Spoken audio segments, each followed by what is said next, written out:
pas de port pour l'accueillir. Question donc de Carlos Martins Bilongo. Écoutez bien au loin ce qu'on lui dit sur les bancs du Rassemblement national. Les personnes secourues se trouvent dans une situation d'urgence absolue. Les prévisions météo indiquent une détérioration significative du climat. Pas du tout. Ces violences...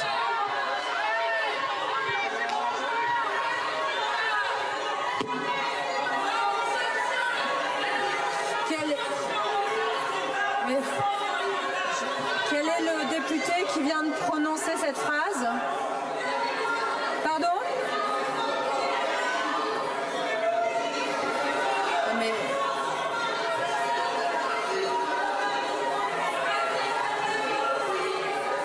Non, mais c'est pas possible. Non, mais... Attendez, mes chers collègues. Non, mais qui... Voilà.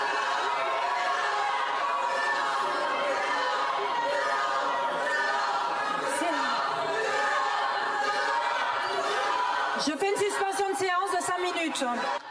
Celui qui a prononcé la phrase, c'est le député Rassemblement national Grégoire de Fournas. Que dit-il précisément? Qu'il retourne en Afrique. À qui s'adresse-t-il?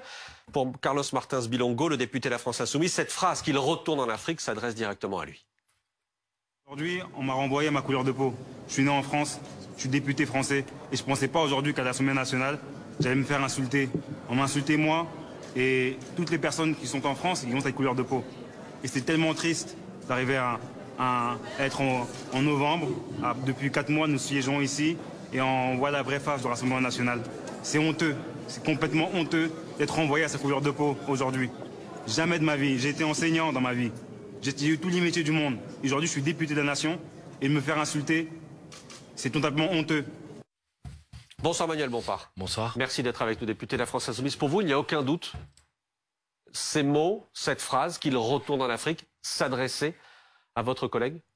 Oui, bien sûr. D'ailleurs, c'est comme cela que ça a été ressenti, pas seulement sur les bancs de la France Insoumise, mais sur les bancs d'à peu près tous les groupes de cette Assemblée, qui tous ont réagi immédiatement de la même manière, c'est-à-dire on n'accepte pas que des propos racistes comme ceux-ci puissent être tenus dans l'enceinte de l'Assemblée nationale. Mais avant de répondre à votre question, je veux juste dire que la première chose qu'il faut dire sur ce sujet, c'est d'exprimer notre soutien et notre solidarité à mon collègue et notre collègue Carlos Martins Bilongo, parce que bien sûr cette affaire depuis quelques heures fait beaucoup parler, mais moi je n'oublie pas que derrière il y a un être humain, un jeune parlementaire, un jeune député. C'était sa première question à l'Assemblée. C'était sa première question. Et je sais que ce qui s'est passé aujourd'hui dans l'Assemblée nationale l'a heurté, lui, personnellement, mais a heurté un certain nombre d'autres parlementaires, sur tous les bancs d'ailleurs, qui ont la même couleur de peau que lui et qui se sont sentis aussi blessés puisque certains sont venus me voir pour m'en parler.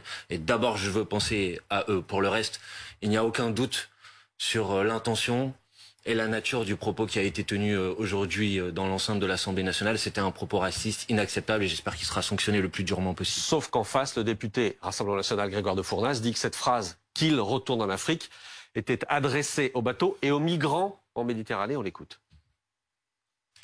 J'ai répondu qu'il retourne en Afrique et cette phrase a été détournée par la France Insoumise qui cherche tous les prétextes à faire des interruptions de séance et des incidents de séance et ils ont compris ce que moi j'ai eu moi-même du mal à réaliser, que je parlais du député lui-même, ce qui était évidemment totalement faux.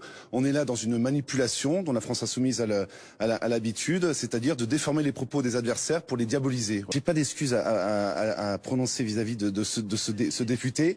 J'ai exprimé vis-à-vis non pas de ce député mais vis-à-vis du bateau qui venait qui voulait arriver en France. J'ai exprimé une phrase qui est parfaitement légitime et qui n'est pas encore une fois qui n'est pas diabolique, hein, c'est le fait que ce bateau, le bateau retourne en Afrique.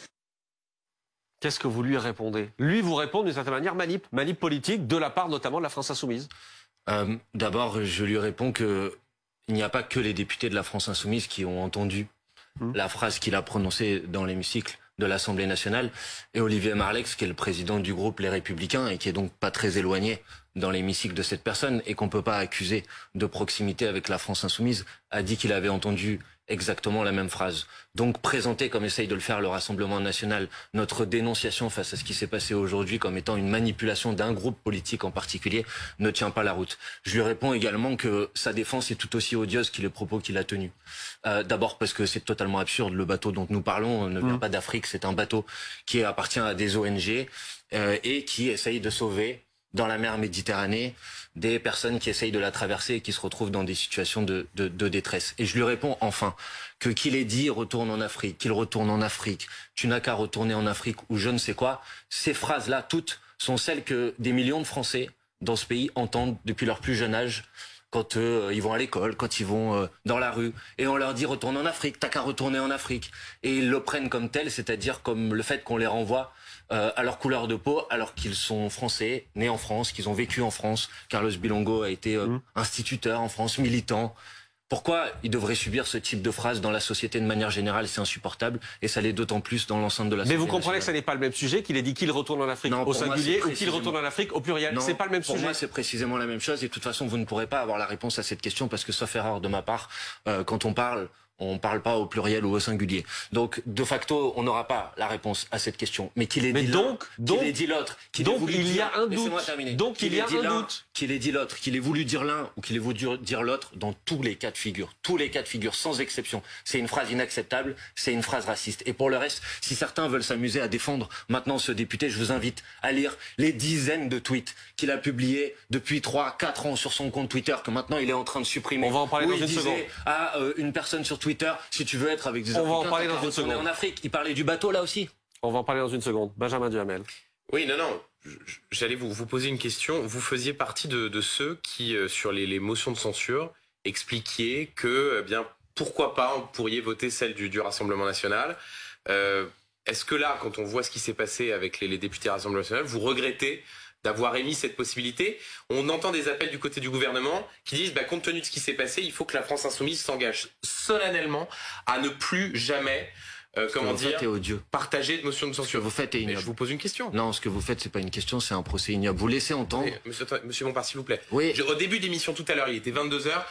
Non, parce que là, vous mettez en cause, donc je veux répondre. J'ai été un des premiers, et je prends Maxime Switek à témoin, à dire que ce qui s'était passé était sans doute raciste, évidemment xénophobe et bête. Donc pas ici de procès en je ne sais quoi.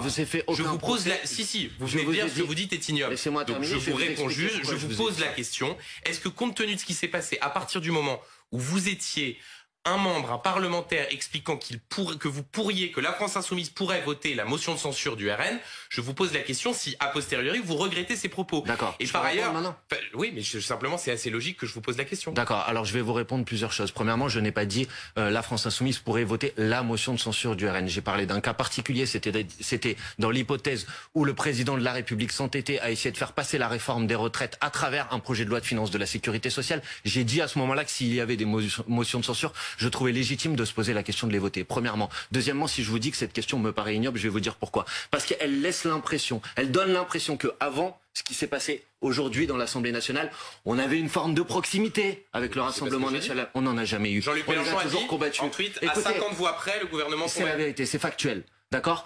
Maintenant, je vais vous dire quelque chose. Dans la motion de censure que nous avons déposée hier sur le projet de loi de finances, il y a une phrase contre le Rassemblement national qui n'a pas empêché, absolument, est-ce qu'il n'a pas empêché le Rassemblement national de dire qu'il souhaitait voter notre motion de censure? Je ne prends pas le doigt du député, quelle que soit son orientation politique, pour décider ce qu'il va voter ou ce qu'il ne va pas voter. Et j'espère que vous poserez la même question que celle que vous m'avez posée aux députés de La République En Marche. Parce que quand le projet de loi sur le pouvoir d'achat a été adopté à l'Assemblée nationale, il l'a été avec les voix du Rassemblement national. Et à ce moment-là, à aucun moment, vous leur avez posé la question de savoir s'ils se sentaient honteux d'avoir mêlé leur voix au Rassemblement national, comme vous avez essayé de le faire. Je voudrais qu'on entende justement une autre députée Rassemblement national, cette fois Laure Lavalette, qui était tout à l'heure l'invitée d'Aurélie Casse. Qui peut imaginer 2 minutes? Et Grégor Le Fournasse le dit, il dit j'avais en face de moi un collègue, un élu de la nation, ça s'arrête là. Il parlait évidemment des bateaux, même Mathilde Panot, vous savez il y a eu un espèce de brouhaha en bas de l'arène, Mathilde Panot comprend qu'effectivement il parlait des bateaux, ce qui la révolte, ça on peut le comprendre puisque c'est un vrai désaccord politique que nous avons, puisque nous ne voulons plus accueillir les bateaux des SOS Méditerranée, eux le veulent. Mais le désaccord il est politique, on comprend très bien que ces gens-là aient envie de venir. La question de savoir c'est quelle est la politique migratoire qu'on aimerait pour son pays. Et effectivement, on l'a dit 20 fois, notre modèle social est à bout. Il y a un Français sur 3 qui mange pas à sa faim. On ne peut pas accueillir toute la misère du monde. On ne peut pas accueillir l'Afrique. Vous allez pouvoir lui répondre simplement. Un autre élément ce soir, c'est ce mail envoyé par Grégoire de Fournas, donc le député Rassemblement National, à votre collègue Carlos Martins Bilongo, mail de regret, où il dit regretter la polémique et expliquer qu'il ne s'adressait pas à lui, mais voilà ce qu'il dit: je suis navré de l'incompréhension qu'ont suscité mes propos, déplore la manipulation politique qui a pu en être faite, et je regrette si vous avez pu en être blessé. Il continue sur une ligne de défense qui est inacceptable et insupportable. J'observe, vous l'avez montré en montrant le premier extrait de Madame Lavalette, vous montrez que le groupe du Rassemblement National est solidaire des propos qui ont été tenus par ce député. On nous vendait depuis plusieurs mois une volonté de dédiabolisation ou de normalisation. Si cette volonté était effective, le Rassemblement National aurait, dans la minute, exprimé sa condamnation des propos qui ont été tenus par ce député. Ils auraient dit qu'ils ne voulaient plus le voir dans leur propre groupe politique. Ils le défendent en bloc. Et ils le défendent d'une manière particulièrement honteuse. Si le débat est politique, Monsieur de Fournas avait qu'à dire: nous ne voulons pas accueillir ce bateau. Pas retourne en Afrique ou qu'il retourne en Afrique. Le débat n'était pas politique. Ce qu'il a exprimé cette fois-ci, comme il l'a déjà exprimé à plusieurs reprises sur un certain nombre de tweets, c'est un propos raciste. Et le racisme est un délit. Le racisme n'est pas excusable. Il n'y a pas de débat politique autour du racisme. Vous demandez la sanction la plus dure qui soit? Je demande la sanction la plus dure qui soit, et je regrette que dans le règlement de l'Assemblée nationale, elle est malheureusement insuffisante. Parce qu'en vérité, la sanction qu'il devrait y avoir, c'est le fait que cette personne ne devrait plus jamais pouvoir mettre un pied dans l'enceinte de l'Assemblée nationale. Juste d'un mot, on voit qu'il y a quand même une instrumentalisation, enfin une réaction extrêmement forte de votre part, pas une instrumentalisation, du groupe Renaissance aussi, du président de la République qui s'est exprimé, de la première ministre, et ça illustre quand même d'abord une forte polarisation du débat à l'Assemblée nationale et d'un climat qui est quand même assez délétère depuis les élections législatives, auxquelles parfois la France Insoumise participe aussi, en faisant de l'agite-propre sur les bancs de l'Assemblée. Aujourd'hui, quel est le rapport entre l'agite-propre sur les bancs de l'Assemblée et des propos racistes? Non mais dites pas n'importe quoi, essayez pas d'expliquer à quelqu'un qui est victime de propos racistes qu'il en est quand même un petit peu coupable. C'est insupportable, vous vous rendez pas compte? Mais si, c'est ce que vous êtes en train de dire. Il y a un climat et puis vous y avez un petit peu contribué, un petit peu participé. Est-ce que je peux oui, mais pas en disant des choses comme ça, s'il vous plaît. Ces propos sont inacceptables, on est d'accord. Mais les réactions que ça suscite et la façon dont tout ça se passe illustrent aussi la difficulté de ces 89 députés Rassemblement National dans cet hémicycle au sein d'une opposition avec laquelle parfois, effectivement, lorsqu'ils votent votre motion de censure, vous vous retrouvez dans le même bateau. Et depuis le début de cette législature, cette polarisation, du pendant débat combien de fois vous allez expliquer que quand on vote une motion de censure ou quand plusieurs personnes votent un même amendement, une même motion de censure, un même projet de loi, pendant combien de fois vous allez répéter cette bêtise qui consiste à dire qu'ils sont dans le même bateau? Combien de temps vous allez faire ça? Ils participent à la polarisation du débat et vous y participez aussi. Mais écoutez, franchement, quand les macronistes votent en commun avec le Rassemblement National un amendement, est-ce que vous dites qu'ils sont dans le même bateau? Ça leur pose des problèmes, je pense. Mais en permanence, pourquoi vous dites ça? Il n'y a aucun rapport entre le projet politique... Monsieur Bompard, je ne vais pas me faire l'avocat d'Antonin André, mais ce qui est intéressant... Non, il n'a pas besoin d'avocat parce que... On n'est pas dans un procès, on est dans un débat. Tout va bien. On pourrait aussi remarquer que... ce qui se passe là pousse à un certain nombre de clarifications. De la même manière qu'Emmanuel Macron a apporté son soutien par son entourage à votre député. Soutien aux parlementaires insultés, dit l'entourage d'Emmanuel Macron. On pourrait souligner, et on le fait, et regardez qu'à ce niveau-là, il n'y a pas de commentaires à géométrie variable. On peut souligner que c'est ce même président de la République qui avait théorisé le fait que la France Insoumise ne faisait pas partie de l'arc républicain. Donc vous voyez bien que ce qui est intéressant dans ce qui se passe là aussi, c'est qu'effectivement, comme le disait Antonin, la présence du Rassemblement National crée un certain nombre de débats et de frictions. Et donc c'est pour cela qu'on vous posait la question tout à l'heure des motions de censure. Benjamin Duhamel, on peut être à la fois tout à fait indigné de ce qui s'est passé. Un propos raciste, c'est pas un débat. Il n'y a pas de stérilisation du débat et des questions qu'on vous pose. On a quand même le droit de me poser des questions. Parce que Antonin et moi, c'est ignoble. Comment vous pouvez dire ça? Attendez. Écoutez, je veux bien préciser mon propos si vous voulez. Mais en gros, faire ce que vous avez fait, c'est-à-dire m'expliquer que peut-être que maintenant vous n'allez pas voter une motion de censure ensemble, comme si avant on l'a voté ensemble et qu'on était d'accord et puis que ça vous embarrasse quelque chose. J'ai rappelé un propos factuel. Je suis embarrassé sur ce plateau. S'il y a quelque chose qui m'embarrasse, c'est la manière avec laquelle vous vous exprimez. Pour le reste, excusez-moi de vous dire, mais quand vous êtes en train d'expliquer, c'est pas bien ce qui s'est passé, mais est-ce que c'est pas un petit peu le résultat aussi de votre attitude? C'est le propos qu'on est obligé de parler uniquement de cet incident-là. On peut pas parler jusqu'à preuve du contraire. Pour l'instant, vous m'avez invité pour parler de cet incident-là. Maintenant, si vous voulez qu'on parle d'un autre sujet, on peut tout à à fait en parler, avec grand plaisir. Mais là, on est en train de parler de ses propos. Vous m'avez dit que le président de la République a exprimé sa solidarité avec Carlos Martins Bilongo. Je l'en remercie. Et je remercie toutes celles et ceux, sur tous les bancs, qui ont exprimé leur solidarité. Mais excusez-moi de vous le dire, il peut y avoir du débat. On peut avoir des débats sur comment se positionne le Rassemblement national, etc. Mais il y a quelque chose qui est en dehors du débat, qui est un autre sujet, qui est à côté de ça. C'est ce qui s'est passé aujourd'hui à l'Assemblée nationale. Et ça, c'est pas du débat. C'est pas brouiller les lignes, c'est pas brouiller les repères. Il faut qu'il y ait une réaction unanime de celles et ceux qui ont la possibilité de s'exprimer pour dire que ces propos-là sont inacceptables. Ouais, juste pour essayer de remettre un peu l'église au milieu du village.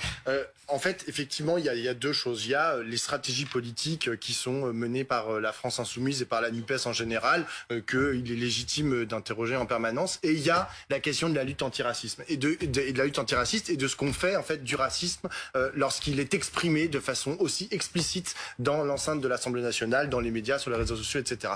Là, en l'occurrence, la France insoumise dit, et c'est normal en fait qu'ils aient une réaction. Enfin, tout à l'heure, Antonin, vous avez dit, vous avez pas dit instrumentalisation. C'est pas de l'instrumentalisation, c'est une réaction légitime qui peut apparaître comme épidermique, mais enfin, excusez-moi, mais genre quand on entend ce qui a été dit dans l'Assemblée nationale, il est normal en fait que derrière il y ait une réaction en fait qui soit à la hauteur de l'ignominie en fait qui a été dite. Il y a aussi du jeu politique derrière. Non, allez dire ça, Carlos Martins. Non mais après il va leur dire ça à SOS Racisme, il faut aller dire ça à tous les gens en fait qui se battent au quotidien contre le racisme. Il n'y a pas d'instrument. La lutte antiraciste, encore une fois, je pense que elle dépasse la question des clivages politiques. Non mais et que la question qui doit nous être posée ce soir, c'est pas genre qui a voté leur motion de censure ou qui s'assoit à côté de qui dans les commissions. La question c'est qu'est-ce qu'on fait nous collectivement en fait pour que ce genre d'ignominie raciste n'advienne plus. Et tout à l'heure, Manuel Bompard, vous avez dit moi j'aimerais bien qu'il soit exclu, etc. En fait, c'est pas possible. Et c'est un fait pour l'instant. C'est pas dans la loi, c'est pas dans l'argument de l'Assemblée nationale. Donc du coup, qu'est-ce qu'on fait? En fait, et là, il y a la question en fait de la responsabilité de chacun en fait sur les bancs de l'Assemblée nationale de faire attention que ce type de propos ne se tiennent pas. Et pour le coup, la France insoumise et la NUPES, c'est pas ceux qui poussent le plus en fait à la faute raciste dans l'Assemblée nationale. Quand vous écoutez le gouvernement, quand vous écoutez encore aujourd'hui Gérald Darmanin, la façon dont il mélange délinquance, migration, etc., c'est absolument abominable. Et c'est ça qui fait le. Non mais alors là, pardon, Pablo. Ouais. Si votre discours est d'expliquer qu'il ne faut pas tout mélanger, de la même manière expliquer que ce que fait Gérald Darmanin sur la loi immigration, ça a au fond une forme de lien avec ce qu'a dit Grégoire de Fournas concernant ce député de la France insoumise. Là, je pense que racisme. En fait, non mais il y a une vraie question en fait de comment est-ce que Gérald Darmanin c'est une autre question. Pablo, ce que Gérald Darmanin dit sur l'immigration, on peut contester, on peut considérer que le lien qu'il fait dans certaines grandes villes entre immigration et délinquance, c'est scandaleux et autres. Mais c'est deux choses différentes. C'est deux choses différentes. On ne parle pas de la même chose. Il peut y avoir un climat dans un pays politique qui fait que plus les différents partis politiques se déportent vers la droite, vers l'extrême droite. C'était la question que je posais. C'est vrai, mais Marine Le Pen, mais encore une fois, la difficulté, rappelez-vous, il y avait eu et peut-être que ça n'a rien à voir, que ce député aurait tenu ses propos à n'importe quel moment. Mais c'est une question qu'on peut se poser. Est-ce que le climat global, la parole qui se libère sur certaines questions, est-ce que ça, c'est une question qu'on peut se poser? Il y avait eu un présidente de l'Assemblée nationale parce qu'un député avait qualifié de xénophobe le Rassemblement national. Elle a été obligée de rappeler à l'ordre parce que ce propos-là ne pouvait pas être tenu. Une réaction ce soir, celle de Marine Le Pen. Elle est importante, évidemment. Regardez Marine Le Pen qui soutient son député. Grégoire de Fournas a évidemment parlé des migrants transportés en bateau par les ONG qui évoquait notre collègue dans sa question au gouvernement. La polémique créée par nos adversaires politiques est grossière, ne trompera pas les Français. Pauline, vous vous êtes intéressée à Grégoire de Fournas. Oui, effectivement. Et notamment ce que l'on peut trouver sur les réseaux sociaux, sur ces réseaux sociaux. Oui, c'est vrai, parce que c'est effectivement un député que peu d'entre nous connaissaient. Donc, il suffit de regarder sur sa page, sur son compte Facebook, sur sa page Twitter, effectivement, pour avoir toute une série de commentaires, de propos que certains, vous allez le voir, je vous laisse juger, pourront considérer comme racistes. Il y a par exemple ce commentaire qui remonte à 2019. Alors, il faut bien préciser qu'il répond à un certain Erwan qui s'interroge sur la diversité dans un village du Haut-Médoc. Et donc, il répond, ça ne choque personne. Est-ce que j'ai le droit de me demander si à Lormont, par exemple, il reste encore des Blancs parce que je n'ai pas envie d'être le seul là-bas? Si Erwan veut être avec des Noirs, il peut aller en Afrique. Alors plus récemment, là c'était au mois de mars à propos des réfugiés. Vous voyez ce montage photo, il n'y a pas beaucoup de commentaires, un réfugié africain versus réfugié ukrainien. Donc on voit effectivement ce bateau qui transporte des réfugiés africains et ces Ukrainiens. Donc voilà, pas de commentaires à ajouter. Et puis il y a également, ça c'était en décembre 2021, donc quelques mois avant la présidentielle, il publie sur Facebook cette photo. Dans 4 mois, nous pouvons mettre fin à cette anarchie, remettre la France en ordre et renvoyer les Algériens en Algérie, avec une photo de ce fourgon de police. Alors, ce qui est intéressant, c'est que le contenu de sa page Facebook avait déjà été mis en cause. Alors, c'était en 2017 au conseil départemental de la Gironde. Et c'était le chef de file de la droite à l'époque, là on le voit, Jacques Breillat, qui lit des extraits. Alors, c'était des extraits de propos tirés d'amis sur le compte Facebook, donc qui ne sont pas directement des propos de Grégoire de Fournas, mais en tout cas, ses amis, des propos racistes, antisémites, assez violents, et donc il lui demande à l'élu frontiste du Front National à l'époque s'il cautionne encore ses propos. Je vous donne la parole dans une seconde, Benjamin, mais simplement, ce discours-là sur l'immigration, ce discours que l'on entend dans les mots de Grégoire de Fournas, que l'on voit, que l'on lit aussi sur ses réseaux sociaux, c'est un discours qui est assez... comment dire, répandu, classique au Rassemblement national, Benjamin. Et oui, et je citais tout à l'heure, je me souviens de 2012, Marine Le Pen, dans la foulée des attentats de Toulouse, fait une tirade disant combien de Mohamed Merah sont dans les bateaux, laissant entendre que ceux qui voulaient bien émigrer en France étaient de façon quasiment, comment dire, consubstantielle des gens à risque terroriste. Quand on voit ça, 3 commentaires rapidement. 1, ce monsieur a visiblement un problème quasiment pathologique avec l'Afrique et les personnes de couleur noire. Ça, c'est le premier élément. Le deuxième élément, c'est que là où on pensait que le Rassemblement national, dans son choix de candidat, s'était amélioré et évité qu'on retrouve des gens de ce type de profil, visiblement, ça n'a pas marché. Et le troisième commentaire que l'on fait, c'est que quand on voit ce soir la stratégie du Rassemblement national qui consiste à faire bloc derrière son député en disant non, il n'y a pas de problème, en réalité, il parlait des bateaux, on se dit que cette stratégie-là risque de ne pas beaucoup durer parce qu'honnêtement, ces messages-là sont indéfendables. Réécoutez Laure Lavalette tout à l'heure, députée Rassemblement national, qui, sur le fond, sur la question que posait au départ votre collègue sur ce bateau de migrants, Laure Lavalette dit ces migrants ne doivent pas venir en Europe. Écoutez. Tout de suite, je dis, les bateaux qu'ils retournent en Afrique, les bateaux, c'était contextualisé par ce qu'était en train de dire notre collègue de la NUPES. Les bateaux qui ne viennent pas d'Afrique. Hein. En fait, c'est pour ça qu'on a du mal à comprendre. Mais quand ils viennent pas du tout d'Afrique. Au départ de SOS Méditerranée, et on sait quand même, ils vont souvent chercher, vous savez, même les migrants sur les côtes libyennes, et on sait bien que les Rassemblements nationaux, c'est un bateau qui sert à sauver les migrants quand justement ils sont en train de se noyer ou de risquer leur vie. Ils sont aussi complices des passeurs, ils vont les chercher, ça coûte très cher, ils se mettent dans des conditions qui sont déplorables. On a toujours regretté cette traite d'êtres humains. Et ce qui est certain, c'est qu'on n'a plus envie que ces gens-là débarquent sur les côtes européennes. C'était le débat, c'était la question que lançait tout à l'heure votre collègue à l'Assemblée. Ces 234 migrants, le Rassemblement national vous dit on n'en veut pas. Non mais il faut pas mélanger les deux choses. Il y a quelque chose qui est de l'ordre du débat politique. Quelle politique migratoire, etc. Je trouve ça assez ignoble de dire ça, mais elle a le droit de considérer que, en gros, il faut accepter personne sur le territoire national. Je trouve que c'est des idées que je combats fermement, mais c'est pas la même chose que de dire à quelqu'un retourne en Afrique, qu'il retourne en Afrique, t'as qu'à retourner en Afrique. Et sur les tweets que vous avez montrés précédemment, ça va être quoi son excuse? Quand il dit à cette personne, si tu veux vivre avec des Noirs, retourne en Afrique, c'est quoi? Il parlait de qui là? Il n'y avait pas de bateau là dans ce débat-là. Quand il a dit à des gens dans un fourgon, d'ailleurs, je sais pas qu'est-ce qui lui permet de dire qu'ils étaient Algériens ou les Algériens retournaient en Algérie. C'était quoi là son débat là? C'est quoi son excuse? Non mais ce qui est vrai, il avait un bateau là, il y avait un bateau, il y avait des migrants, il y avait des gens sur un bateau. Tout ça est absurde. C'est une stratégie de défense. Et si je dis les choses de manière ferme, c'est que je n'accepterai pas l'idée qu'on aille ergoter sur la phrase pour savoir si ça a été dit comme tel, pour à la fin expliquer que ce qu'il a dit ce n'est pas grave. Ce qu'il a dit, c'est grave. Là où vous avez raison, c'est que ça rappelle ce qu'est le Rassemblement national au fond, c'est-à-dire un parti xénophobe qui s'est construit avec le FN, avec Jean-Marie Le Pen, qui est une page que Marine Le Pen essaie de tourner, et ça risque d'abîmer fortement ce page. Ça rappelle exactement ce qu'est le Rassemblement national. Si elle essayait de tourner cette page, elle n'aurait pas la réaction qu'elle a aujourd'hui face à ce qui s'est passé. C'est-à-dire, elle ne serait pas là pour le soutenir en bloc, surtout quand on apprend ce soir que ce député en question, que personne ne connaît, était censé être le futur porte-parole du Rassemblement national, puisque c'est ça l'information qu'on a appris ce soir. Donc, est-ce que ça change leur plan? Une question, le savoir. Une question encore, Pablo, Benjamin, sur la dédiabolisation, le processus que veut porter Marine Le Pen depuis des années. Ce soir, il s'effondre? il s'effondre. Il faut faire attention. C'est une mauvaise nouvelle, indéniablement. À la veille d'un fait historique dans l'histoire de l'extrême droite et du Front National plus Rassemblement National, le parti ne sera plus dirigé par un Le Pen et par une Le Pen. Et au fond, c'était vu comme l'aboutissement de la sorte de marche de Marine Le Pen, de la mise en orbite vers la possibilité d'une candidature en 2027, où elle n'a jamais apparu comme étant si près de la possibilité de conquérir le pouvoir, avec à la tête du parti Jordan Bardella, Louis Alliot. Est-ce que c'est la fin de la dédiabolisation? C'est en tout cas un frein très net. Maintenant, la question, et là-dessus, on n'a pas la réponse, dans quelle mesure les électeurs, ceux qui votent aujourd'hui pour le Rassemblement National, seront impactés par ce qui s'est passé par le passé. Et même très souvent, en coulisses, on entendait les députés Rassemblement National ironiser, qui au fond nous disaient, vous savez, sur nous tout glisse. Quels que soient les scandales, quelles que soient les déclarations, les gens continueront à voter pour nous.